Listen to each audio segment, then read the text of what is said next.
listening to Seminary Dropout, and I'm your host, Shane Blackshear. Somewhere in between seminary and youth camp, it's Seminary Dropout. Let's go.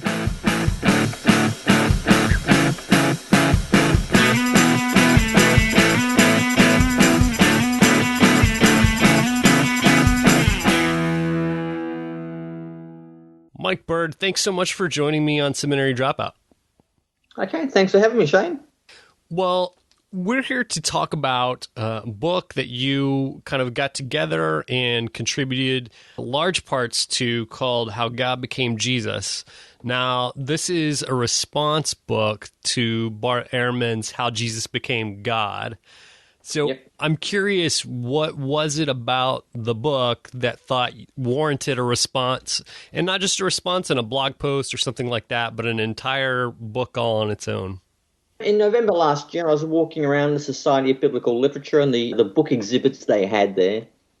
And as I was walking past the Harper stand, or their booth, and I saw this advertisement for Bart Ehrman's new book, How Jesus Became God. And immediately my heart sank, because I knew soon as that book came out, I was going to be getting dozens of emails from current students, former students, friends, about, what's the deal with this? Is it right? Because there's going to be someone who's sitting next to a guy on a bus reading the book.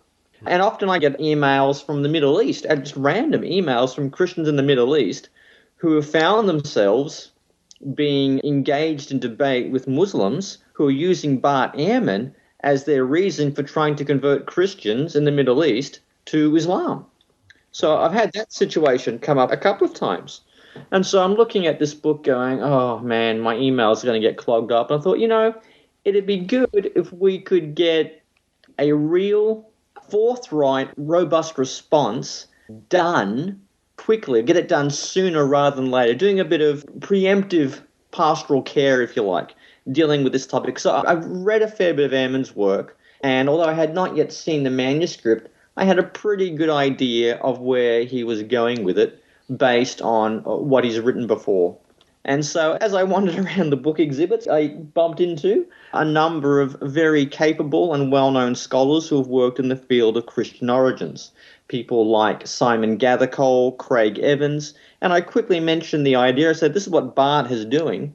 What do you think about the idea of doing a response book that could come out almost at the same time and have a real response to Ehrman's book? And they were quite enthused about the idea. I took the idea to my editor at Zondervan. She initially thought I was crazy, but kind of crazy like a fox. So they decided that they thought they could run with that, and we talked to Harper, the publishers. They were part of a shared publishing group, and we reached an agreement where we were allowed to see the manuscript in advance. And then over the Christmas period of last year, we pretty much wrote up our responses. And we've got a great team together who've come on board. I've got Chris Tilling from London, Craig Evans, Simon Gathercole, and Charles Hill. So it's a really good team, and I think we've been able to take Ehrman seriously, recognize the merits and the respective failings of his book, and trying to constructively and critically engage what is now a best-selling book. Well, and truthfully, correct me if I'm wrong, but there's really nothing new in Ehrman's book. I mean, we're for those who are not familiar with it, because we've not explicitly said, the thesis of How Jesus Became God was that within the text in the Bible, there is no, except for, I think Ehrman will concede that it's in John, that later on people decided that Jesus was divine. But early on, he was just kind of seen as a really, maybe a prophet or a really good man. But we added Jesus' divinity later on. And go ahead. Yep. Not quite. That's not quite. That's what Ehrman used to believe, that Jesus starts out as a man, and then he's regarded as a prophet by the church and eventually evolves into a full-blown divinity. That's where Ehrman was before. Now he's willing to say, after the resurrection, belief in the resurrection, Jesus was automatically regarded as divine, but it wasn't divine in an absolute sense. He was regarded as semi-divine, mostly divine, because for Ehrman, his argument is divinity is a spectrum. Right. Ranging from God on the one hand all the way down to, angels who become human, or to humans who become angels, that kind of a thing. So he says the early church immediately seems to have regarded Jesus as divine, but divine in a very specific sense. But it's only later, with the Gospel of John and then with the Council of Nicaea, it's only later that he becomes absolutely divine. It's only later where he becomes God Almighty. So basically, you could say what Ehrman has changed his view on is not the idea that Christology has evolved. He certainly still believes that, but he's kind of given Jesus a bit of a head start. Jesus starts out as a bit more divine, semi-divine, quasi-divine, than is normally reckoned in certain more secular articulations of Christian origins. That's the new thing for Ehrman, at least from his point of view. Yeah, and so he says that basically in the first century there wasn't monotheism as we know it today, and maybe there was one big god, but there were a lot of lesser gods, kind of like you said, along the spectrum. Yeah, and that basically Jesus was kind of like a deified king would have been after a king died or something like that. Yeah, exactly. That's exactly what Ehrman is articulating. Those are the sort of models he wants to apply to the early church's devotion to Jesus and teaching about Jesus. But you say that Judaism was a pretty strict monotheism. I think it was. And you find this very much, not just in the Torah, but certainly its expression in the prophetic books in Isaiah, the way it comes out in a lot of the intertestamental literature as well. And even more striking for me is the way that Roman and Greek authors perceived Judaism. Like someone like Tacitus writing his histories, when he describes Judaism, he noticed that one of the oddities, one of the strangest things about the Jews is they just have this one God who has no physical manifestation on earth. Of course, it's a type of spiritual monotheism. So this is what stood out. Now, we all know, of course, that not all Jews would have accepted that, and maybe some tried to push the boundaries. And you can see some Jews saying things about angels, like I used the example in the book, like the angel Metatron, or some people saying things about Moses. At one point, someone having a vision that Moses occupies the throne of God. You do find some intermediary figures being venerated and reaching exalted states. But my point is that is not a compromise of monotheism, because those venerated beings are still part of creation, and they actually reinforce the distinction between creator and the creation. However they are venerated or divinized or put into a heavenly role, they still do not share in the divine identity. And that is what remains very exclusive. And so that's where I would push back on Ehrman on those points, that this idea of a spectrum of divinity can only take you so far, and it doesn't take you as far as compromising what I think is the basic monotheism of the Jewish religion. To take a step back, one of the things that Ehrman kind of concedes to early on, and you get the feeling that as he was doing his research, that the evidence was too compelling for him to deny it anymore, which was that, like you said, the Christology developed very, very quickly. Yeah. Why is that significant? It's significant because, when people tell the myth of Christian origins, normally the way it's been told is Jesus starts off as a mere man, and then by a very gradual or incremental process of debates, both theological and political, all the way into the time of Constantine, then he becomes God. You can find that approach quite dominant in the history of religion school, within religious scholarship, but certainly within mainstream, almost like a Dan Brown, way of viewing it. Sure. That narrative has been put together.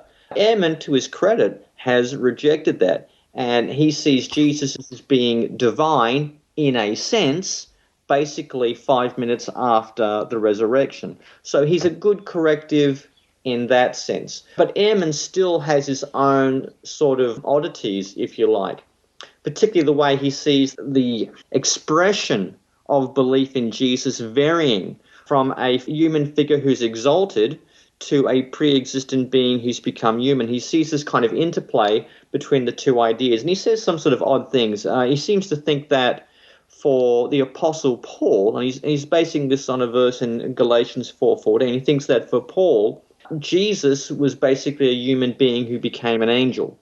And that then becomes the controlling lens through which he understands other elements of Paul's theology. So Ehrman is certainly a good corrective to some of the broader cultural caricatures we have of Christian origins, but he's still got a few oddities of his own making. A lot of the argument is based around the idea of what the phrase Son of Man means. And because Jesus used that phrase Son of Man, Bart says that is kind of an established title that Jesus' listeners would have heard before, and uses that to argue that Jesus is speaking about some figure who is coming in the future when he speaks of the Son of Man, right? Yep. Yeah, this is one of the strangest ideas that Ehrman takes up. It's not his own new idea. It's been around before, and it's based on this idea that in Judaism and indeed in sort of proto-Gnostic religion, there was this idea of a redeeming figure who was come. Some tropes of apocalyptic Judaism would call this figure the Son of Man. So when Jesus talked about the Son of Man or the coming of the Son of Man, he was talking about a figure other than himself. He was looking for some other divine, angelic figure to come at a later point and to usher in God's kingdom. That's what Ehrman is setting up. And if you look at certain places like Mark 13 or the Olivet Course in general, on one hand, you can understand where he's coming from. But there are some big problems with that view, if you can let me enumerate them. Let me preface that by saying the title Son of Man is one of the most difficult, complicated, and disputed titles for Jesus in the New Testament to get your head around. You know, I would rather be tied to a chair and watch reruns of Twin Peaks than... Come on, Twin Peaks is a great show. Than have to write a book on that. The startup music was good, but from what I remember as a teenager, it was a pretty boring show. But anyway, this is what you have to remember. On the one hand, Son of Man in Hebrew, Ben Adam, simply means human being. Okay, so on the one hand, it can just mean human being.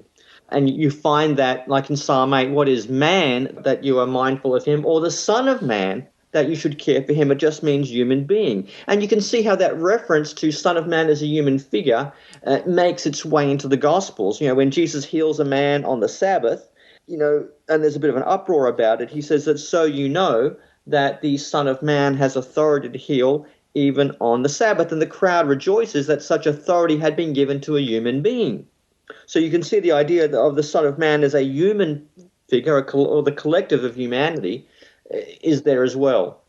The other thing we need to know is that in Daniel 7, you have this narrative of these four pagan beasts who arise and just plunder and ravage the people of God. And the heavenly counterpart to the beasts is that this figure called the Son of Man who comes before the Ancient of Days, who comes before God, and he receives a kingdom and all the stuff that goes with it. And there, the Son of Man, it's a very rich, multivalent symbol. It seems to represent both Israel, God's king, and God's kingdom, all rolled into one.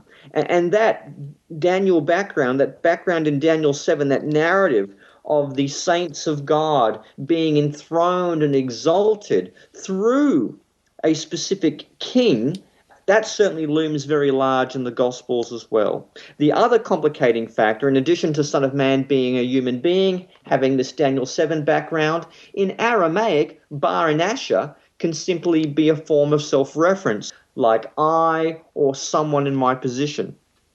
So, for example, Jesus could say things, you know, foxes have holes, birds of the air have nests, but the Son of Man, I, have nowhere to lay my head. So you can find that. So that's why the Son of Man is such a complicated title to wrestle with.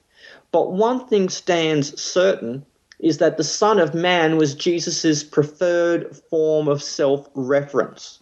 Whatever it meant, whatever background or connotations it meant, when Jesus used it, he was ordinarily referring to himself, somewhat indirectly, and I think often with a cryptic or oblique messianic meaning, but that's what he did. And if you deny that, you end up with some really weird situations. For example, in the Gospels, Jesus promises the disciples that they will basically, in the future state, they will be on 12 thrones judging Israel. Now, and this is a very standard Jewish belief, the idea that the 12 tribes will be brought back together in the eschaton and they will reign with God, and all these various blessings and signs of covenantal renewal will take place.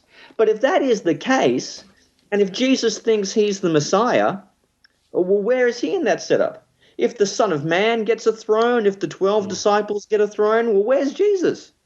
If you deny that the Son of Man is Jesus, it means, although Jesus thought himself was as the Messiah, which even Ehrman seems to acknowledge implicitly, Jesus is then left out of the final eschatological scenario.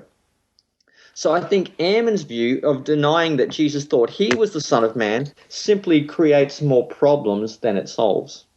I was reading something that Ehrman wrote outside of the book, and it may have been his response to your response.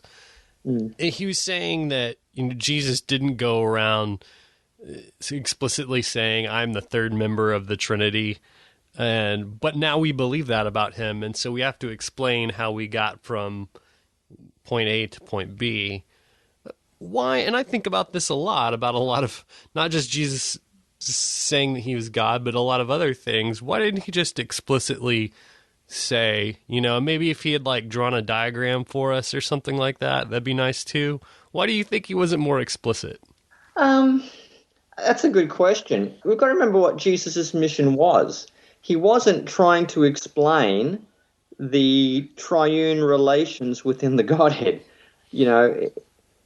What he was there to do was to announce and enact the kingdom of God, because he was its king.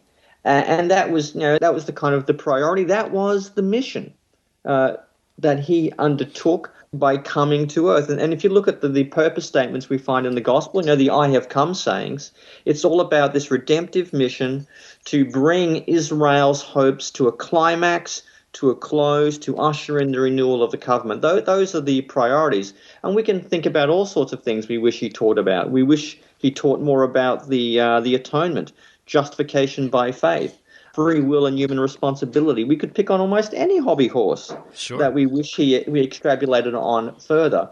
One thing we do see Jesus talking about, though, is the nature of God and his relationship to God. That is the important thing to know. It's to know how Jesus, at the one hand, is an agent sent by the Father, but he also has a very unique relationship to the Father, a relationship that once we properly understand and once we try to tease it out, certainly as happens in the rest of the New Testament and then in the early church, once we tease that relationship out, something like the Trinity is going to be the only mechanism for making sense of that relationship. So I think we can see certain implicit elements of the Trinity, but teaching a very complex doctrine of God, I don't think was what he was on about, and certainly wasn't necessary for what he was doing at the time. It seems, too, that, if Jesus is essentially crucified almost for being too divine, he's doing miracles and things like that, and you see earlier on in his ministry, he's healing people, and he's saying, don't tell anybody. And on a very practical level, you almost get the feeling like Jesus is like, look, this is going to lead to the cross, but I need to do some teaching here first before we get there. And so I can imagine if he had gone around explicitly saying those things, the cross probably would have come a lot quicker. So, my little theory that maybe that's part of the reason why that never happened. Yeah, I think so. If Jesus kind of, began his message with, hi, I'm God. I'm going to die on the cross for your sins soon, But before I do that, let me tell you some really quaint little stories that you can teach your children one day so they can be a good Christian in the absence of not having VeggieTales for 2,000 years. Sure, sure.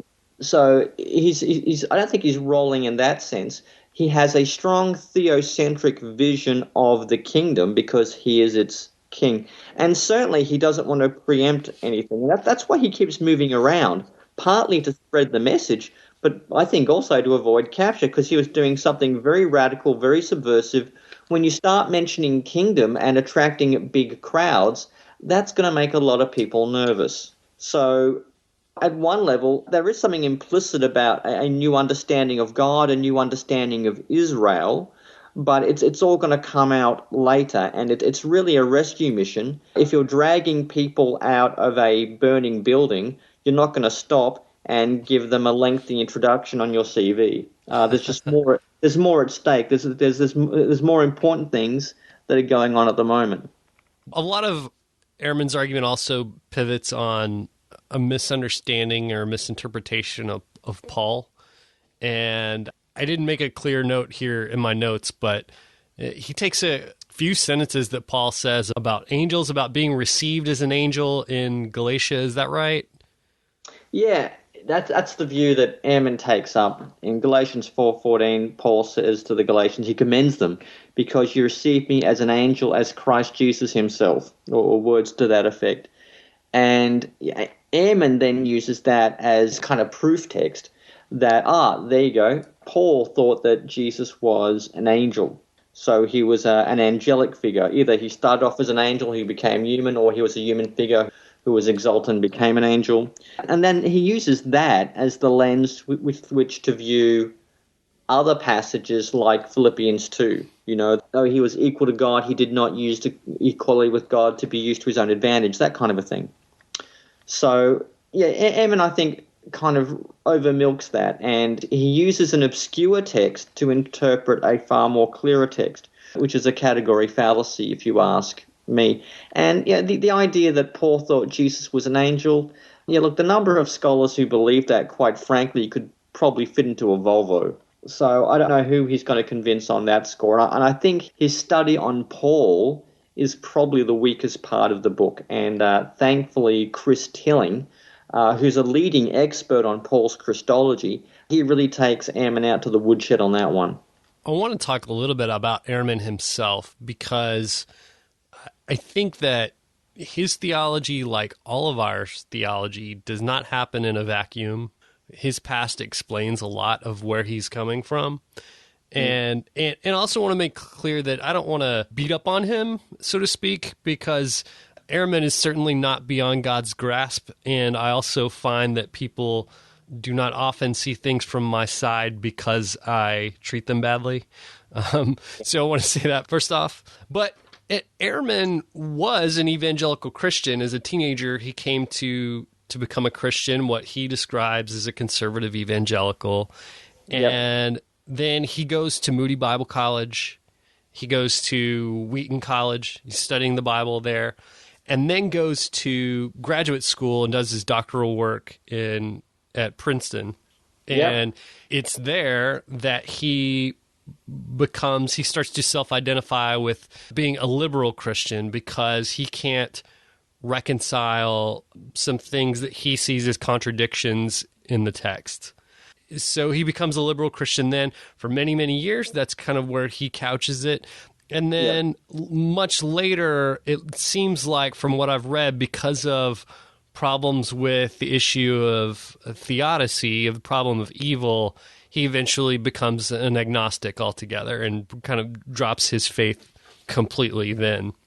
And it seems to me that when you have spent all of your education on things revolving around Christianity and the Bible and the text, and a world-class education, and then you don't believe anymore, well, then you use all of those degrees that you've got hanging on the wall then to discredit and take away, deconstruct those things that you've studied, that you know about, because you're credentialed in these things by this point. Yep. And it seems to me that essentially Ehrman reverse engineers the entire thing, meaning he starts out with, what I know is Jesus is not God, and so now I'm going to go and prove that. Is there anything to that? I mean, obviously, we don't know what's going on in his brain, but that's the feeling I get as I read his arguments. Yeah, I think it is a bit like that. In terms of Ehrman's journey, he certainly has narrated that through his books. And a big sort of theme that comes across all of his books was, I used to be a crazy fundamentalist, but now I've learned the truth, and let me tell you what it is. Yeah. That's kind of grand. I mean, almost every chapter of every book he writes begins on that note. In terms of his journey, I think it's fair to say there is a lot of complexity in his own biography as to what he's been through as a person and a scholar, and it's not my place to discuss all that stuff. Sure. But what I will say, I do think there is a sense, which you are right, he is reverse engineering a lot of the things, going through what Christians believe and traditionally and often treasure, and then trying to reverse engineer that and to give his own take on it. And he does that. And the other thing he does, he's not only a very competent scholar, he's actually quite a good showman, both in person and in print. He knows how to get people rallied up. He gives a good soundbite. So he's capable of entertaining. And in fact, the guy, in one level, is a genius. He wrote an introduction to textual criticism, which, to be honest, can be one of the most boring areas, and things change about the rate of a sedated sloth carrying some heavy shopping. And yet he found a way to get an intro to textual criticism on the New York Times bestseller list. So for all of his failings, he's actually achieved a lot. And I have to say as well, whenever he writes a book, and some of us get to write responses, by virtue of the publicity he attracts, it means all of us and the area that we're working in also gets a lot more of attention in the mainstream media as well. So in one sense, I'm quite thankful for what Ehrman is doing. Yeah, but I think you are right. He's trying to reverse engineer things. He's trying to give his own account in light of his own scholarly convictions, in light of his own biographical journey, trying to explain how Christianity took the shape and characteristics that it did. And in terms of his view of Jesus, yeah, I think he has, as he says in his book, he has admittedly a low view of Jesus. And in fact, as I say in the book that I wrote, his view of Jesus is so low it could probably win a limbo contest against a leprechaun. Well, I think part of the reason I say that is because he often, in his books, presents himself as an impartial historian.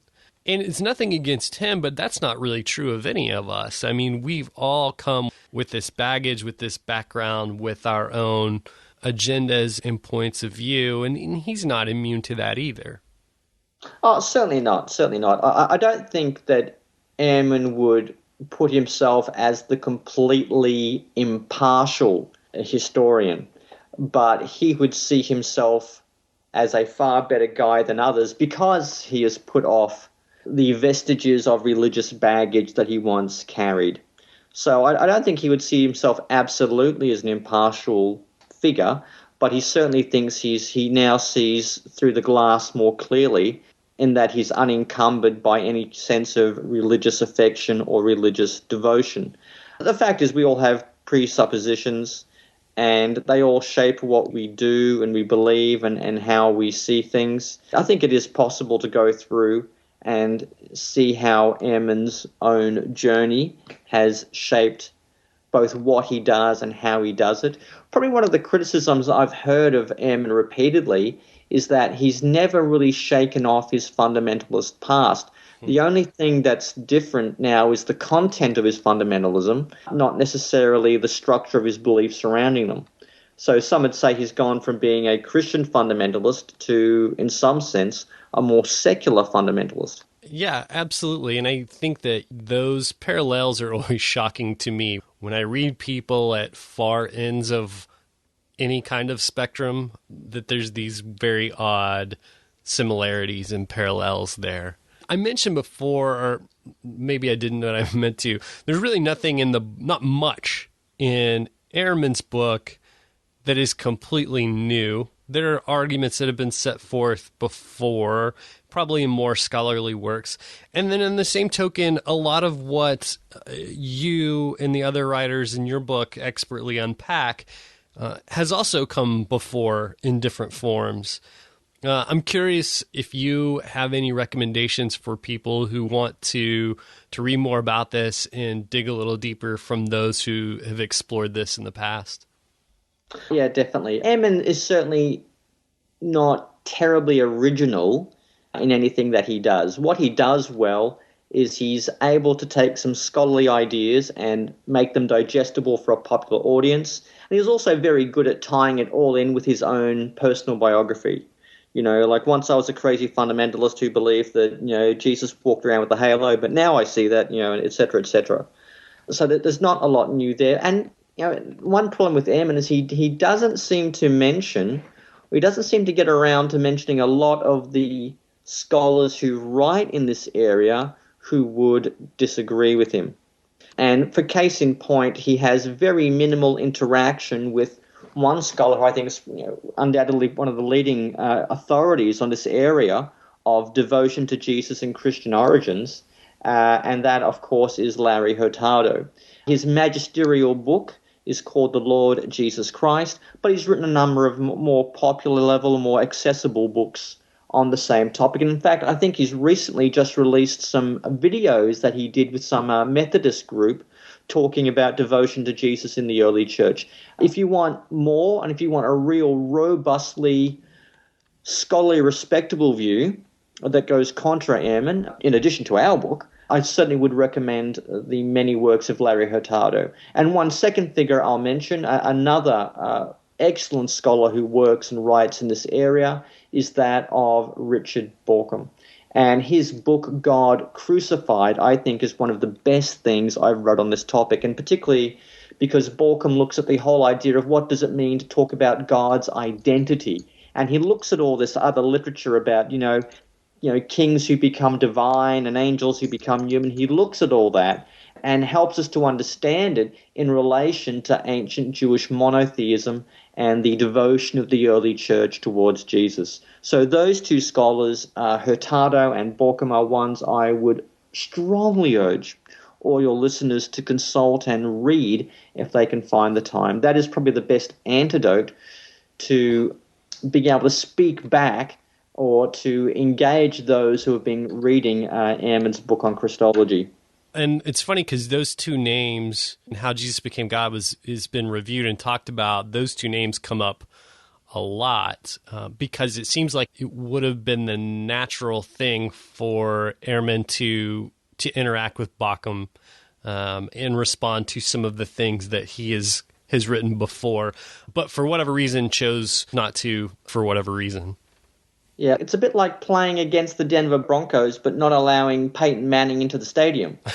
Well, to be honest, that's what he's done. You can't engage a topic on Christology and really fail to engage with the two leading authorities in the area. Larry Hurtado gets 3 brief mentions, and quite frankly, I think he misappropriates Hurtado's work, and he completely ignores Bauckham. Now, on one level, Ehrman was not doing a exhaustive review of scholarly literature on the subject, so fair enough, but to fail to interact substantially with the two leading authorities in the area, well, you've got to wonder why that is. Now, I've got my own suspicions, but that's something that needs to be raised. Why has Ehrman failed to really engage with the two leading authorities on the area, and what does that say then about the authority of his own work? That I do think is a major failing, and that's one that's being constantly lodged against it. Now, again, it's a popular level work, and I don't want to hold him accountable for failing to write the 1,000-page monograph, but it really is a major lacuna in his work, failing to constructively engage with Hurtado and Bauckham. Yeah, and also I think that when you're doing a popular level work, you are, in essence, you're aiming at readers who will not know that Hurtado, that Bauckham are out there and what they've done, and know to go and hold up what he says to what they say and that kind of thing. In essence, there's more of a responsibility to bring the reader in on those other thoughts and interact with those other thoughts.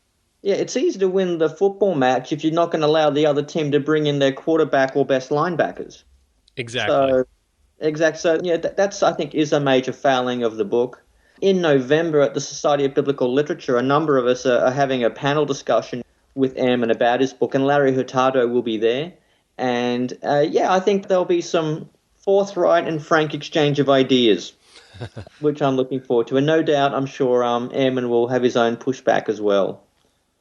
Yeah, it would be great to get all those people in the rooms at the same time sometime and just be a fly on the wall. Yep. Well, my last question is, did you see Ehrman on the Colbert Report? Oh, yes, I did. That's a great bit of TV right there. Oh, it is. I've seen the two things that he did on there. For the book I did with Zondervan, we had a very lovely publicist working with us, Emily Varner, and I begged her. I said, can you get me on the Colbert Report with Ehrman? Can you do it? And she wasn't able to do it, sadly. That would have been fun. Yeah, I love what the sort of comebacks that Colbert has to Ehrman. You know, the son of a duck is a duck. You know, the son of a god is a god. Exactly. It's fantastic. I've tried to inject my own sense of humor into the response book. I've tried to do in print to Ehrman what Colbert has done to him in person. It's met with some mixed responses. Not everyone is terribly keen on my sense of humor, but you can't please all the people all the time, I guess. Rather than try to be a Stephen Colbert, I may have to content with myself with trying to be more like a Conan O'Brien instead. Given that I've got red hair, I may have a better chance of doing that. Although I have to confess I am about 1.5 feet shorter than O'Brien. Most of us are, but we'll get to working on that string dance because Conan's pretty great too. I'll try. I'll let you know. Keep an eye on YouTube in the future to see what I put up. Okay, yeah, I will. Well, Mike, thank you so much. The book is great, and I'll have links to, obviously, to you and to the, you've got a blog on Patheos. Is that what it is? Yeah, the blog's called Evangelion. If you could do a link to the Zondervan book as well. Absolutely. That would be much appreciated. Definitely. There'll be links to all that on the show notes. And Mike, thanks so much for being here, and I really appreciate all your work. Good, excellent. It's been a pleasure hanging out with you, Shane.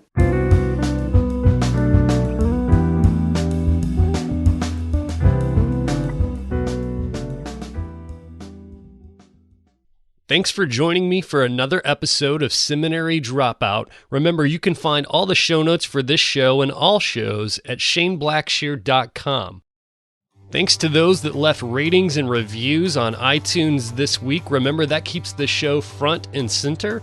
Also, remember, you can find me on Twitter at @beardonabike. That's @beardonabike. Also, I'm on Facebook, facebook.com/ShaneBlackshear123. And remember that Seminary Dropout is listener-supported. You can visit supportseminarydropout.com and press Become a Patron. Remember, this music you're listening to right now is by D.L. Rossi. You can find him online on iTunes and at dlrossi.com. All right, thanks again for joining me for another episode of Seminary Dropout. Stay tuned for next week's episode. Love you. Take care.